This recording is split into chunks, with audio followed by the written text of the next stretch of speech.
Yo les postos, les postas, c'est Sacha, bienvenue dans cette nouvelle vidéo. Donc, beaucoup d'annonces ont été faites ces derniers jours pour le mercato d'hiver, hein. On vous en a parlé, je vous en ai parlé. Mattia De Sciglio, Emre Can, Ivan Rakitic. Voilà, c'est les trois priorités de Leonardo pour cet hiver. Mais vous allez me dire, pourquoi? Pourquoi ces trois joueurs-là? Il y a mieux, il n'y a pas mieux, chacun donnera son avis. Donc ce qu'il faut savoir, c'est qu'il y a le fair play financier.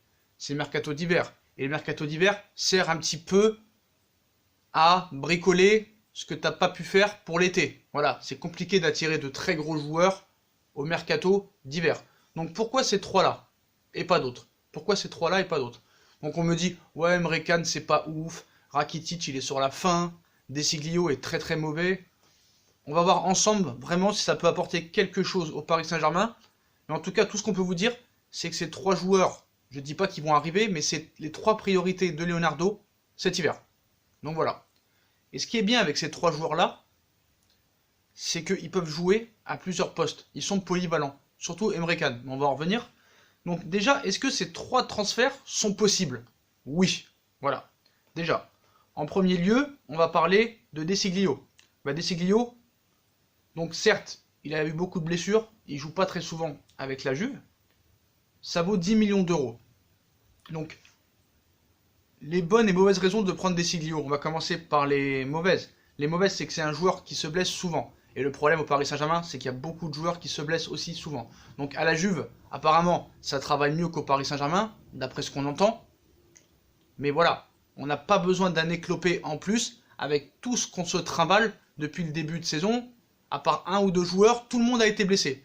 Donc on n'a pas besoin d'un éclopé de plus. Après, il joue pas beaucoup. Manque de rythme. Il arrive en milieu de saison. Est-ce que le gars va réussir à s'intégrer très vite? Je sais pas. À voir. Tourelle est un petit peu en train de changer apparemment dans l'état d'esprit. Est-ce que ça va durer sur le long terme ou c'est juste un examen de passage? Je ne sais pas. Tourelle, on va voir si ça continue comme ça. Mais apparemment ce qu'il a fait samedi, dimanche soir, excusez-moi, c'était pas mal. Est-ce qu'il va continuer là-dessus? On espère. Mais voilà. Voilà pour les mauvaises raisons de prendre De Sciglio. Pour les bonnes raisons, c'est pas cher.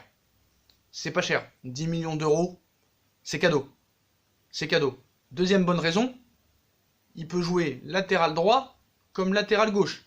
Et ce qu'il faut savoir, c'est que le PSG recherche les deux. Donc à moindre frais, c'est pas mal. Donc Bernat, à gauche, est titulaire indiscutable, mais va pas pouvoir jouer tous les matchs. Et en plus, s'il se blesse, t'as personne derrière. Donc De Sciglio, c'est pas aussi fort que Bernat, mais pour moi, quoi qu'il en soit, c'est plus fort que Kurzawa. Faut pas se mentir. Monsieur Kurzawa, qui est apparemment choqué de ne pas jouer au PSG. Il se trouve tellement fort, le gars, et tellement performant, qu'il ne comprend pas. Bref, donc voilà. Donc De Sciglio, pour moi, je dis pas non, mais je dis pas oui non plus. Mais s'il vient, il vient. Quoi qu'il en soit, pour moi, il est meilleur que Kurzawa. Et pour 10 millions d'euros, bon, c'est sûr que moi, je préférais un Attal. Ça, il n'y a pas de souci là-dessus. Mais bon, 40 millions d'euros, pour l'instant, ce n'est pas possible avec ce fair play financier. Donc voilà. Donc pour dépanner, De Sciglio à gauche ou à droite, pourquoi pas. Voilà. Donc Kerrer, on ne sait pas quand il va revenir. Meunier blessé. Dagba, pas phénoménal. Donc voilà. Au moins, il aura de l'expérience. Et je pense que le gars peut retrouver la confiance en enchaînant les matchs. Après, pour Rakitic. Rakitic, on me dit il est sur la fin. Bon, il n'y a pas de souci. Si tu veux, 31 ans, pour moi, il n'est pas sur la fin. Le gars a besoin de jouer. Il peut jouer en relayeur, comme en double pivot, comme en sentinelle. Et Paris, même s'il a pris Gay en sentinelle, Gay ne joue pas en sentinelle. C'est Marquinhos qui joue en sentinelle. Donc Rakitic pourrait, on va ainsi dire, jouer en sentinelle, mais derrière la défense, compliqué. Donc plutôt devant la défense, dans un 3-4-3, ce qui serait à son avantage pour moi. Donc si l'on reproche beaucoup à Rakitic ses passes latérales, hein, un de ses meilleures façons de contourner ce problème, parce que je vois un petit peu le jeu là, donc de le faire reculer d'un cran sur le terrain pour moi, positionné en tant que sentinelle devant la défense, voilà. Donc lui, il a quasiment toutes ses possibilités de passe devant lui, ce qui l'oblige mécaniquement à jouer vers l'avant, comme on peut le voir là, de plus d'effet de la pression qu'il subit un cran plus haut.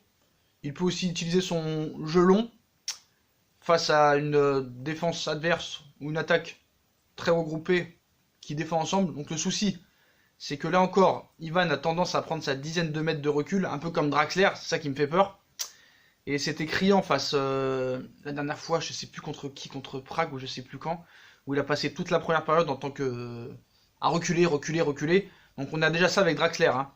Et des fois il se retrouvait même derrière Piqué et l'anglais, derrière la défense. Donc c'est pas logique. Donc en l'espèce, hein, le Barça a joué en 3-4-3 pendant 70 minutes, sans l'avantage d'un troisième central de métier plus tranchant, on va dire, dans les interventions. Ce qui aurait aussi permis aux centraux d'écarter et de couvrir les centres au second poteau, comme sur le but encaissé. Donc là, ce que je vois, c'est un peu un Draxler numéro 2. Mais bon, Rakitic, il a de l'expérience. Il a gagné une Ligue des Champions. Et à titre de comparaison, évidemment, voilà, Busquets, hein, il occupe naturellement le poste. Le Barça a besoin de vendre. Il serait prêt à le laisser partir pour 30 à 35 millions d'euros. C'est sûr que, voilà, certains diront que l'on fait une fixation sur le poste de sentinelle. On note simplement que positionné en 8, Rakitic se situe en 6. Donc il est positionné en 6. Mais il joue 5. Certainement, des fois, il joue 5. Certains lui verraient même peut-être un avenir dans la charnière, mais là, pour le coup, il ne pourra plus reculer. Hein. Voilà. Donc Rakitic, moi, je suis pas pour. Je suis pas pour.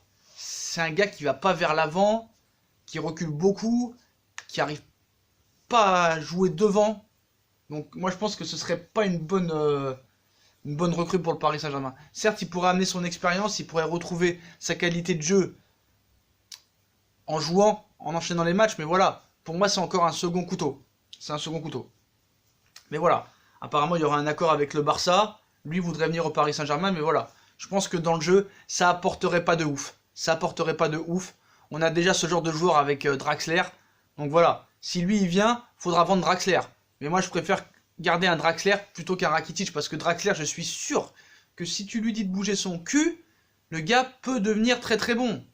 N'oublions pas les 6 premiers mois qu'il a fait au PSG. Je pense que le gars, si tu lui mets un coup de poing dans le cul et dans la tronche, le gars peut se révéler. Voilà. Il a dit qu'on verrait le meilleur Draxler cette saison. Bah montre-nous, Posto. Donc le gars est plus jeune que Rakitic. Donc voilà.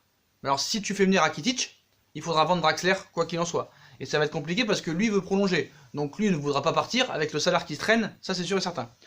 Donc voilà, pour moi c'est pas ouf. Moi je dis non. Pour Rakitic, je dis non. Voilà, désolé, hein. Mais bon, il y a de grandes chances que ça se fasse. Donc voilà. À voir. Est-ce que c'est pas une erreur? À voir. Donc voilà pour Rakitic, parce qu'en plus le Barça a besoin de vendre, donc voilà le problème. Mais il y a de grandes chances qu'ils viennent. Ils ont besoin de jouer, en plus, il y a l'Euro cet été. Après, pour arriver à Emre Can ou Emre Can, chacun a le débat sur la prononciation de son mot. Bah Emre Can, pour moi, il faut le prendre. Bien sûr qu'il faut le prendre. Pourquoi faut-il le prendre? Bah le gars est complètement polyvalent. C'est un gars qui peut jouer numéro 8, il peut jouer sentinelle, il peut jouer latéral, il peut jouer dans la défense centrale. Donc voilà. Donc on sait que Tourelle veut des renforts, Leonardo veut des renforts. Et tu vas me dire, ce milieu à 3, qu'est-ce que tu fais de Marquinhos? Bah Marquinhos, tu peux le refaire descendre dans l'axe. Vous allez me dire, dans l'axe, Kimpembe s'est imposé avec Thiago Silva. Donc comment tu fais? Oui, c'est des problèmes de luxe, des problèmes de riches. Mais il n'y a pas de souci. C'est comme ça. On sait très bien qu'il faut du banc pour gagner cette Ligue des Champions. Et que Marquinhos, en numéro 6, oui, ça peut être fiable contre Dijon, Amiens, Strasbourg. Mais on l'a vu que quand Gay n'était pas là, Marquinhos 6, c'est pas top. Contre les grosses équipes. C'est pas top. Vous allez me dire, ouais, mais Sacha, tu dis n'importe quoi. Rappelle-toi la saison dernière contre Naples, contre Liverpool. Oui, d'accord. Mais en poule, le Paris Saint-Germain, a toujours été bon. D'ailleurs, Marquinhos a dit que depuis qu'il joue en 6, il avait des doutes, mais maintenant, il se sent beaucoup mieux. Et voilà. Il faudra que Gay soit toujours là. Donc tu pourrais mettre Emre Can latéral, tu pourrais mettre un petit peu Emre Can en défense centrale, au milieu. Le gars, tu peux le mettre partout. Donc je pense que Emre Can ou Emre Can, bah, il faut le prendre parce que le gars, si tu prends ce joueur-là, c'est comme si tu prenais 3 joueurs. Et Emre Can, ce qui est bien, c'est que lui, bah, tu peux lui dire de jouer arrière gauche, arrière droit, défenseur central, milieu de terrain, attaquant. Lui, il bronche pas. C'est un gars qui veut jouer, c'est un gars qui veut tout donner. Sarri n'en veut pas, Paris doit le prendre. Et Paris va sûrement le prendre. Tout ce que je sais sur ces 3 joueurs-là, les plus proches, c'est Rakitic et Emre Can qui sont très proches de venir au Paris Saint-Germain. Voilà. Ça, c'est clair et net. Je vous l'ai dit la semaine dernière et je vous le redis. Voilà, Desiglio, peut-être que le Paris Saint-Germain va essayer de trouver mieux à moindre coût, mais s'il ne trouve pas mieux, Desiglio viendra aussi. Voilà les 3 recrues qui sont très très susceptibles de venir au Paris Saint-Germain. Donc Emre Can, moi je dis oui. Desiglio, je dis oui et non. Rakitic, je suis pas chaud. Voilà, pour moi je suis pas chaud. Je pense que c'est un gars qui pourra pas apporter. Et on a déjà Draxler, qui est presque similaire à lui. Et ce qui est bien avec Draxler, c'est qu'il s'il est dans un grand jour, peut aussi marquer beaucoup de buts. Et on a vu Draxler au milieu de terrain l'année dernière contre Naples et contre Liverpool, c'était pas mal. Voilà, c'était pas mal. Mais voilà, Liverpool et Naples l'année dernière ont eu du mal à démarrer en début de saison. Faut pas l'oublier. Voilà. Donc je pense que ces 3 joueurs-là peuvent venir. Rakitic et Emre Can sont très proches.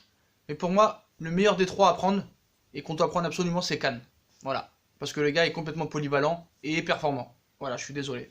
Je suis désolé de le dire. Et le gars est bon à tous les postes où il joue. Voilà. Il a fait des grosses saisons à Liverpool, des grosses saisons à la Juventus de Turin. Et je pense que c'est un joueur fiable.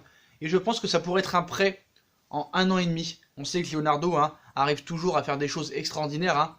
On le voit avec Icardi pour 60 millions d'euros. Il arrive à bricoler. Donc peut-être que ce ne sera pas un transfert. Peut-être que Rakitic, ce sera un transfert sec. 30 à 35 millions d'euros parce que le Barça a besoin de vendre. Mais pour Emre Can, ce serait plus un prêt payant d'1 an et demi pour l'instant. On part sur un prêt payant d'1 an et demi, je crois de 15 millions d'euros pour l'instant. C'est ça qui est en train de se dire à droite à gauche. Donc voilà. Donc le mercato est dans 2 mois, on verra de ça. Donc voilà les potos. Voilà pour ces 3 profils de joueurs. Donc dites-moi en commentaire lequel des 3 vous préférez. Est-ce que vous voulez les 3? Est-ce que vous voulez seulement Rakitic et Can et pas Desiglio? Ou Can et Desiglio mais pas Rakitic? Ou pas Rakitic et seulement Can? Dites-moi en commentaire ce que vous en pensez. Dites-moi en commentaire ce que les 3 peuvent apporter. Surtout celui que vous voulez pas. Surtout celui que vous voulez absolument. Donc voilà. Mais c'est les 3 priorités du Paris Saint-Germain. Mais le plus proche des 3, c'est Emre Can et Rakitic. Donc voilà. Puis comme d'habitude les potos, si on a kiffé la vidéo, on like, on partage, on s'abonne. N'hésitez pas à nous rejoindre sur les réseaux sociaux, Facebook, Snapchat, Instagram, Twitter. N'hésitez pas aussi parce qu'on nous a dit « Sacha, achète un micro, investis dans un micro. » On n'a pas de sous. On n'a pas de sous. Donc si vous voulez nous aider, venez sur Utip. Regardez les vidéos, c'est gratuit. Ça nous rapporte quelques shekels. Si vous voulez faire un petit don aussi sur Utip, vous pouvez faire une pierre de coups. Sur Paypal aussi. Puis moi je vous souhaite une très bonne vidéo les postos. Et à plus tard dans une nouvelle vidéo. On s'arrête pas, on reste là. Tchuss!